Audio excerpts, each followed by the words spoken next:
5 وقت کی نماز یہ میرے نبی کی آنکھوں کی ٹھنڈک ہے، 5 وقت کی نماز اس امت کی شان پہچان ہے۔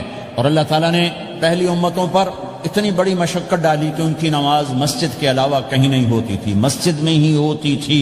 ہمارے لیے کتنی آسانی کر دی، جاب میں ہے مصلی بچھا نماز پڑھ، چلو مصلی بھی کوئی نہیں، زمین دیکھ اس پر کوئی گندگی تو کوئی نہیں ہے، بس زمین بھی تیرے لیے پاک ہے، چل نماز پڑھ۔ اور آسانی کر دی، پانی کوئی نہیں ہے، کوئی بات نہیں، مٹی میں ہاتھ مار، منہ پہ مل، پھر ایک ہاتھ مار، یوں کر، چل نماز پڑھ، میں تیری قبول کروں گا۔ یہ کسی امت کے ساتھ یہ نہیں ہوا، انہیں وضو ہی کرنا تھا چاہے پانی 50 میل پر موجود ہو۔ اور ہمارے لیے پانی کوئی نہیں ہے، چلو تیمم، مٹی میں ہاتھ ہمارا یوں کیا، پھر ہاتھ ہمارا ایک یوں کیا، ایک یوں کیا، چل بھائی اللہ اکبر قبول۔ عمار بن یاسر رضی اللہ تعالیٰ عنہ سفر میں تھے، ان کو نہانے کی ضرورت ہو گئی، نائٹ فال ہو گیا، تو انہوں نے سوچا کہ ویسے تو آدمی کو وضو کی ضرورت ہوتی ہے تو خالی منہ پہ ہاتھ مارا اور یوں کونیوں تک، لیکن مجھے تو غسل کی ضرورت ہے، تو خالی اس سے تو کافی نہیں ہوگا۔ تو انہوں نے کپڑے اتارے، اکیلے تھے، ریت کے اوپر کبھی یوں لیٹے، کبھی یوں لیٹے، کبھی یوں لیٹے، 3-4 دفعہ یوں اور یوں رول ہوتے ہوتے پھر انہوں نے نماز پڑھی۔ آئے اللہ کے نبی کی بارگاہ میں، یا رسول اللہ مجھے رات کو نہانے کی ضرورت پڑ گئی، تو میں نے کہا وضو کے لیے تو خالی یہ 2 دفعہ کرنا کافی ہے، تو یہ تو نہانا تھا، تو میں تو ریت میں خوب رول ہوتا رہا۔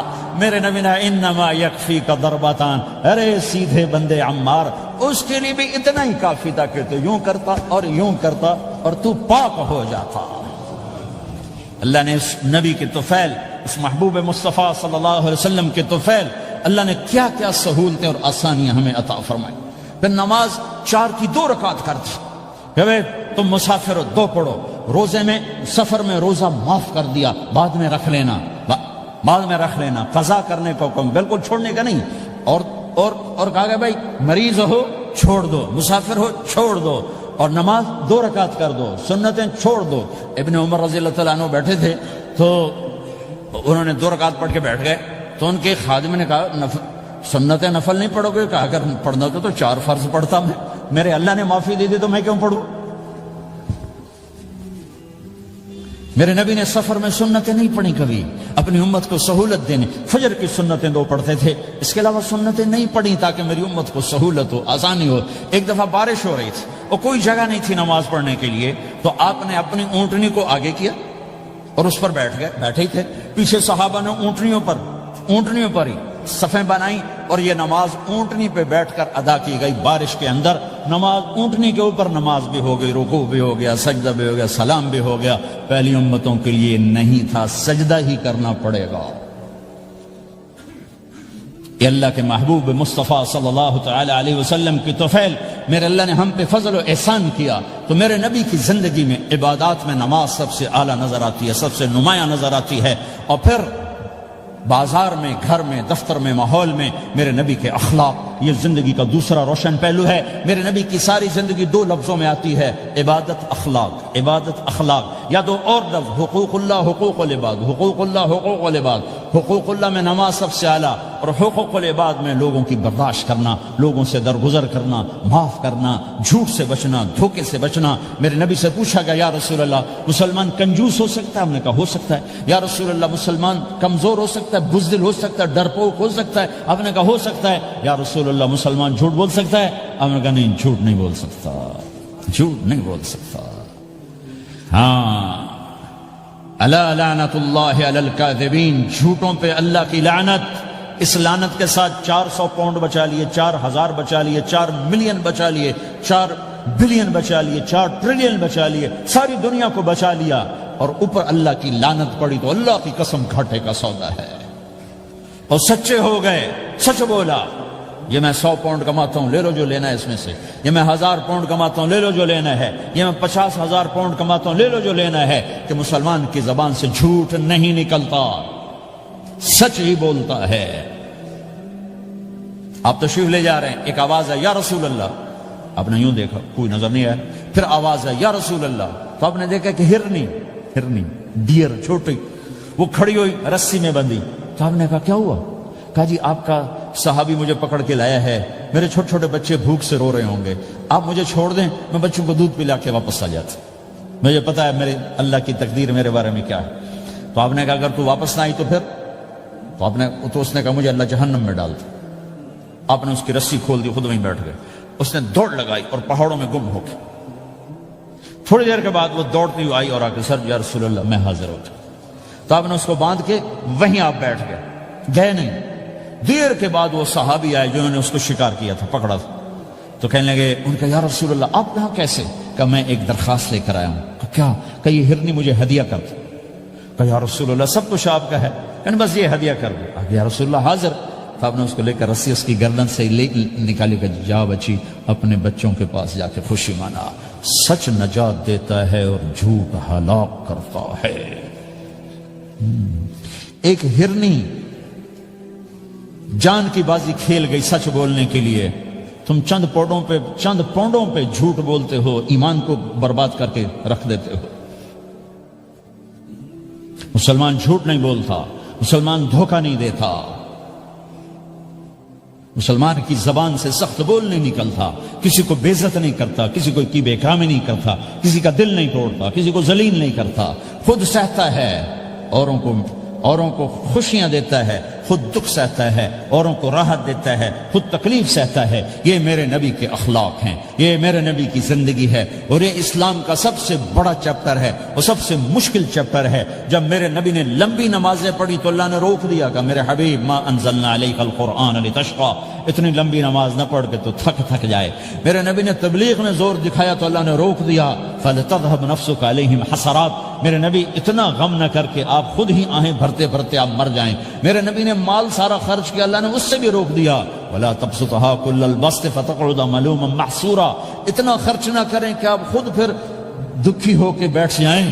خرچ کرنا بہت بڑا عمل, تبلیغ سب سے سارے عملوں کا سردار عمل. تبلیغ سے بڑا کوئی کام ہوتا تو اللہ نبیوں کو دیتے. اگر تبلیغ سے بڑھ کر کوئی کام ہوتا تو اللہ نبیوں کو دیتا. گشت سے بڑھ کر کوئی محنت ہوتی تو اللہ نبیوں کو دیتا. 950 سال نوح علیہ السلام گشتی کر رہے ہیں, اور اللہ کی مان لو. اتنا عظیم عمل کا میرے نبی درمیانہ. نماز سب سے بڑی عبادت, میرے نبی درمیانہ کام. لیکن جب میرے نبی نے اخلاق اچھے کیے, دشمن کو معاف کرنا. لیکن ایک آدمی آپ سوئے ہوئے تھے, آپ کی تلوار لٹکی تھی, ایک آدمی آیا, اس نے آپ کی تلوار اتاری اور یوں ماری پسلی میں. آپ اٹھ کے بیٹھ گئے.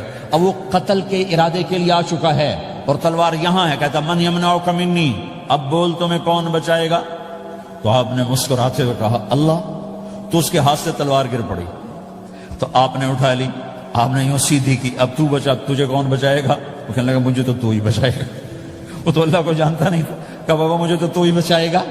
تو آپ کہتے ہیں اس کا سر اڑا دو, یہ نبی کو قتل کرنے آیا ہے. میرے نبی نے فرمایا کلمہ پڑھتے ہو؟ کہ نہیں پڑھتا. کہ جاؤ معاف کیا.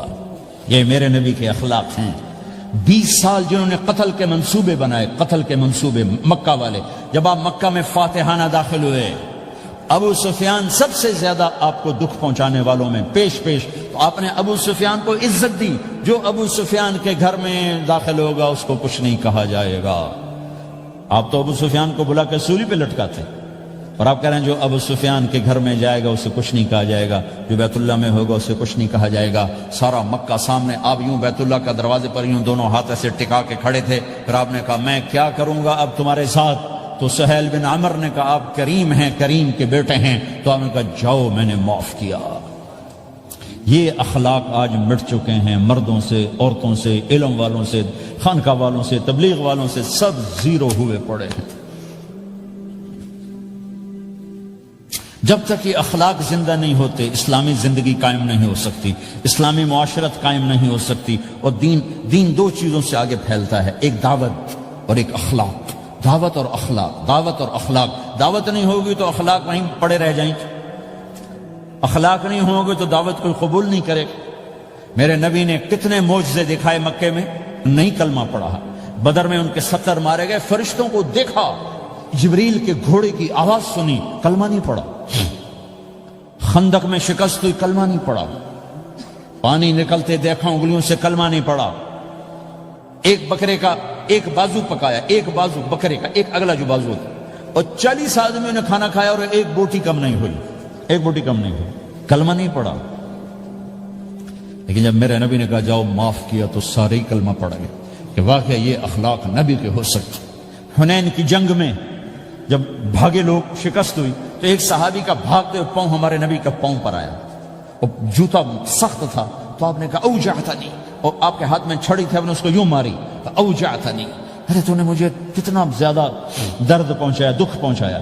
وہ بیچارے پگھل کے رہ گئے اور پریشان ہو گئے، اور فرماتے ہیں سارا دن میں پریشان، ساری رات پریشان کہ اللہ کے نبی کو میں نے تکلیف پہنچائی، اب میرا کیا بنے گا۔ اگلا دن ہوا تو اعلان ہو رہا تھا بھائی جس کا پاؤں نبی کے پاؤں پہ آیا تھا اس کو اللہ کے نبی بلا رہے ہیں۔ تو صحابی کہنے لگے میں نے سمجھا بس اب میری تو دنیا بھی گئی اور آخرت بھی گئی، اب میرے اوپر کیس بنے گا اور مجھے ڈانٹ ڈپٹ بھی ہوگی، میرا کتنا بڑا گھاٹا نقصان ہوگا۔ یہ حاضر ہوئے ڈرتے ڈرتے، تو آپ نے فرمایا میرے بھائی کل میں نے تمہیں چھڑی ماری تھی، وہ مجھے معاف کر دینا، اور یہ 80 اونٹ تمہیں ہدیہ دیتا ہوں، 80 کیملز یعنی 80 پراڈو، 80 رینج روور کا یہ میری طرف سے تمہیں ہدیہ ہے۔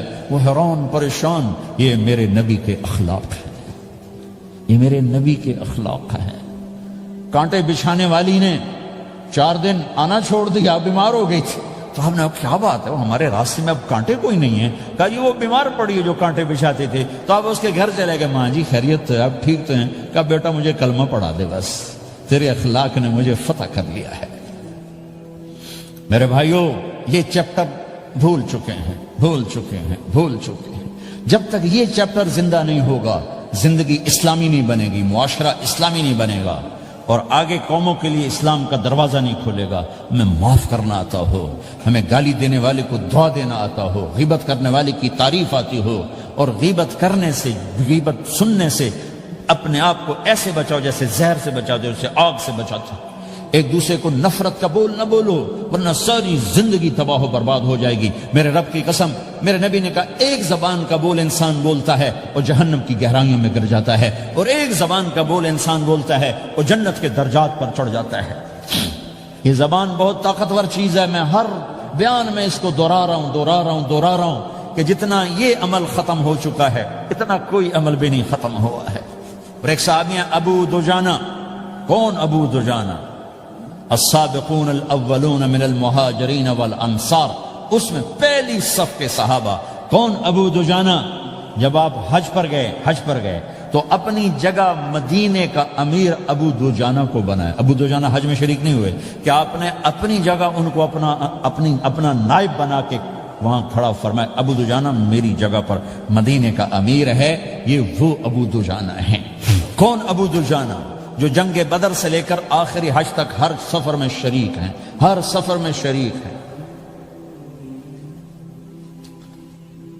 ان کی ایک بات میں بتانا چاہتا ہوں، پہلے تھوڑی سی ان کی ہسٹری بتانا چاہتا ہوں۔ کون ابو دجانہ؟ احد کی جنگ میں آپ نے تلوار اٹھائی، کہ اس تلوار کو کون لے گا؟ کئی صحابہ کھڑے ہو گئے۔ آپ نے کہا اس تلوار کا حق کون ادا کرے گا؟ سارے بیٹھ گئے، 3 آدمی کھڑے رہے، ایک زبیر بن عوام، ایک عمر بن خطاب، ایک ابو دجانہ۔ ان کا نام ہے سماک بن خرشنہ، سماک بن خرشنہ ان کا نام ابو دجانہ سے مشہور ہے۔ تو آپ نے تلوار نہ عمر کو دی، نہ زبیر کو دی، ابو دجانہ کو دی۔ تو عمر رضی اللہ عنہ نے تو محسوس نہیں کیا، حضرت زبیر نے محسوس کیا کہ اس کو کیوں دی، مجھے کیوں نہیں دی؟ میں مہاجرین میں سے ہوں، میں پھوپھی کا بیٹا ہوں، میں اس سے دلیری میں کم نہیں ہوں۔ بلکہ حضرت زبیر کی دلیری کی تو دھک تھی، جدھر سلوار چلتی تھی کاٹتی چلی جاتی تھی، کہنے کہ میں دیکھوں گا یہ کیا کرتا ہے۔ تو ابو دجانہ کے پیچھے پیچھے زبیر ہو لیے۔ تو ابو دجانہ نے جو حملہ کیا تو 3000 کا لشکر تھا، اس کو چیر کے پار نکل گیا، پورے لشکر کو کاٹ کے پار نکل گیا۔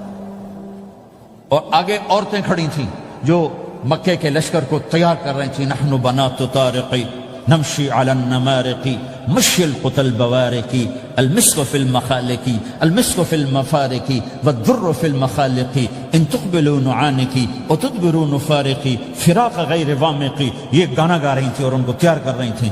تو جب ابو دجانہ کی تلوار نظر آئی تو سب بھاگی، ہندا پکڑی گئی، تو آپ نے یوں اپنی تلوار ہندا کے سر پر رکھی، انہوں نے چیخ ماری، تلوار ہٹا لی۔ تو زبیر پیچھے پیچھے کہ کیا کیا ہے؟ جنگ میں اگر کوئی عورت حصہ لے اسے مارنا جائز ہے، ویسے جائز نہیں ہے، عورت کو، بچے کو، بوڑھے کو ہاتھ لگانا جائز نہیں ہے۔ تو انہوں نے کہا تلوار کیوں نہیں چلائی؟ کہا میرے محبوب کی تلوار ہے، عورت کے خون سے رنگین کر کے اس کی شان نہیں گھٹانا چاہتا، یہ میرے نبی کی تلوار۔ پھر واپس ہوئے، پھر اٹیک کیا اور پھر مجمع کو چیر دیا۔ سامنے ایک آدمی آ رہا تھا ہاتھی کی طرح، اتنا لمبا موٹا تازہ، تو زبیر کہنے لگے میرے جی میں آیا کبھی اس کی ٹکر ہونا پھر میں دیکھوں ابو دجانہ کیا چیز ہے۔ تو اللہ کا کرنا ایسا ہوا ابو دجانہ دونوں آمنے سامنے ہو گئے، تو وہ ایسے شاہ سوار تھے کہ دونوں طرف کے لشکر ذرا تھم گئے اور وہ دونوں بھڑ گئے۔ ابو دجانہ کے اپنے جوہر، اس پہلوان کے اپنے جوہر، غبار اٹھا، مٹی اٹھی، اور اس کی اپنی طاقت، ان کی اپنی طاقت، انہوں نے ابو دجانہ کو اس نے زخمی کر دیا۔ ابو دجانہ نے جو جوش میں آ کے ماری تلوار، اس کو لگی یہاں، تو اتنی طاقت سے لگی کہ اس کے نیچے اتر کر 2 ٹکڑوں میں تقسیم کر دی۔ یوں ماری تو ایک حصہ ادھر ایک حصہ، پھر یوں دیکھا اور اپنے چہرے سے لوہے کی ٹوپی اتاری، اما ترا انا ابو دجانہ، کیا دیکھ رہے ہو؟ میں ہوں ابو دجانہ، تلوار صحیح لی ہے میں نے، غلط نہیں لی۔ یہ ابو دجانہ ہیں۔ اور جب شکست ہو گئی احد کی جنگ میں، اور پھر 10-12 آدمی نے آپ کو گھیرے میں لیا ہوا تھا، ان میں ایک ابو بکر تھے، عمر تھے، علی تھے، طلحہ تھے، زبیر تھے، سعد بن ابی وقاص تھے، اور سہل بن حنیف تھے، عبادہ قتادہ بن نعمان تھے، اور ابو دجانہ تھے رضی اللہ تعالی عنہم۔ ان میں سے ایک ابو دجانہ بھی تھے، اور یمامہ کی جنگ میں ابو دجانہ شہید ہوئے، یمامہ کی جنگ میں شہید ہوئے۔ یہ ابو دجانہ کی تھوڑی سی سیرت آپ کے سامنے آئی ہے۔ اس کے بعد اب آپ ان کے قول کو سنو تاکہ اس کا وزن آپ کے سامنے آئے۔ یہ بدر کے شریک ہیں، اللہ کے نبی نے کہا بدر کا صحابی جو مرضی کرے بخشا گیا۔ یہ صلح حدیبیہ کے شریک ہیں، اللہ نے قرآن میں کہا لقد رضی اللہ، میں ان سے راضی ہو گیا۔ یہ صحابی ہیں، اللہ نے کہا کلا وعد اللہ الحسنى، اے میرا نبی تیرے ہر صحابی کے لیے جنت کا وعدہ ہے۔ اور اب یہ کیا کہتے ہیں؟ یہ کیا کہتے ہیں لوگو؟ ان ارجع عملی عند، لوگو میرے پاس، ابو دجانہ میرے پاس بخشش کا سب سے بڑا عمل جانتے ہو کیا ہے؟ بدر نہیں، احد نہیں، حدیبیہ نہیں، خندق نہیں، خیبر نہیں، فتح مکہ نہیں، آخری حج نہیں۔ کیا ہے؟ کیا ہے لوگو؟ ان ارجع عملی عندی، میرے پاس آخرت میں بخشش کا سب سے بڑا عمل بس ایک ہے کہ ما آذیت احدا بلسانی، میں نے اپنی زبان سے کبھی کسی کو دکھ نہیں پہنچایا۔ ولا اجد فی قلبی غلا لاحد، اور میرے دل میں کسی کے لیے بغض کوئی نہیں ہے، بس یہ میری بخشش کا عمل ہے۔ تو بھائیو، نبی کے اخلاق میں 2 چیزیں لے لو، ایک زبان سے کسی کو دکھ نہ دو، ایک دل میں کسی کا بغض نہ رکھو۔ اللہ کی قسم بغیر حساب کتاب کے جنت میں جاؤ گے۔ بڑے بڑے جنید بغدادی اور بڑے بڑے معرفت والے تمہیں دیکھتے رہ جائیں گے، تمہاری رفتار اتنی تیز ہوگی کہ تمہیں وہی پکڑ سکے گا جس کا یہ 2 عمل تم سے زیادہ اچھا ہوگا۔ جس روڈ پہ رش ہوتا آپ وہاں سے گاڑی ہٹا لیتے ہو، ادھر نہیں ادھر رش ہے، وہ سائن وغیرہ آپ کو آ جاتے ہیں کہ ادھر بلاک ہے، ادھر نہیں جانا، ادھر جانا ہے۔ تو جہاں روڈ پہ رش ہوتا ہے تو قیمتی سے قیمتی گاڑی کی رفتار بھی آہستہ ہو جاتی ہے، اور جہاں روڈ خالی ہوتا ہے تو پرانی گاڑی بھی بھاگے جا رہی ہوتی ہے۔ ہمارے یہاں پرانی گاڑی ہوتی ہے نا، پرانی بسوں کے پیچھے لکھا ہوتا ہے نہ انجن کی خوبی نہ ڈرائیور کا کمال، خدا کے سہارے چلی جا رہی ہے۔ اور جس کے پاس ایسی گاڑی ہو، نہ انجن کی خوبی نہ ڈرائیور کا کمال، تو اگر اس کو روڈ خالی مل جائے تو وہ تو مرسیڈیز والے سے پہلے پہنچے گا، رینج روور والے سے پہلے پہنچے گا، بینٹلی والے سے پہلے پہنچے گا، روز رائز والے سے پہلے پہنچے گا، جو وہ تو پھنسی کھڑی اور اس کا روڈ ہی خالی ہے۔ تو میرے بھائیو، یہ میں ایک مثال دیتا ہوں، عبادات کی روڈ پہ بہت رش ہے، نمازی بے شمار ہیں، روزے دار بے شمار ہیں، عمرے والے بے شمار ہیں، حج والے بے شمار ہیں، اور تہجد گزار بے شمار ہیں، علماء بے شمار ہیں، حافظ بے شمار ہیں، ذکر والے بے شمار ہیں، بہت رش ہے، تبلیغ والے بے شمار ہیں، لیکن جو اخلاق والا روڈ ہے نا، یہ خالی پڑا ہے۔ اس پہ موٹر زوکی پہ چڑھ کے آ جاؤ تو سب سے آگے نکل جاؤ، سائیکل پہ چڑھ کے آ جاؤ تو سب سے آگے نکل جاؤ۔